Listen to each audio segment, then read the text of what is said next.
આગામી દિવસોમાં બકરી ઈદ અને રથયાત્રાના તહેવારોને લઈને સાયકલ રેલીનું આયોજન કરવામાં આવ્યું હતું। ડીસીપી ઝોન 3ના નેતૃત્વ હેઠળ સાયકલ રેલી યોજાઈ હતી, જેમાં ઝોન 3ના પોલીસ કર્મીઓ જોડાયા હતા। બીજી તરફ ઈદની ઉજવણીને લઈને લિંબાયત વિસ્તારમાં શાંતિ સમિતિ બેઠક યોજાઈ હતી, જેમાં additional police commissioner Wabang Zameer હાજર રહ્યા હતા અને તેઓએ હર્ષોલ્લાસ સાથે ભાઈચારાની લાગણી અને ભાવના સાથે સૌહાર્દપૂર્ણ વાતાવરણમાં તહેવાર ઉજવાય તે પ્રકારનું માર્ગદર્શન આપ્યું હતું। આવતા 17 જૂનમાં બકરી ઈદના તહેવાર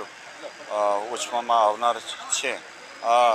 અનુસંધાને આજે લિંબાયત પોલીસ સ્ટેશનના વિસ્તારમાં શાંતિ સમિતિના સભ્યો સાથે એક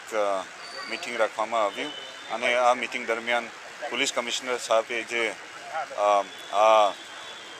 તહેવાર શાંતિ રીતે જળવાઈ રહે તે માટે જે જાહેરનામા બહાર પાડવામાં આવેલ છે, આ જાહેરનામાના અલગ અલગ પ્રકારની જોગવાઈના ડિસ્કસ કરવામાં આવ્યું અને શાંતિ સમિતિના જે સભ્યો છે એમને રિક્વેસ્ટ કરવામાં આવ્યું કે આ જે અલગ અલગ નિયમો જાહેર કરવામાં આવે છે આ છેક સુધી પબ્લિક સુધી પહોંચવામાં આવે અને આ સારી રીતે પાલન કરવામાં આવે અને કોઈ પણ તકલીફ અને કોઈ પણ પ્રશ્ન હોય તો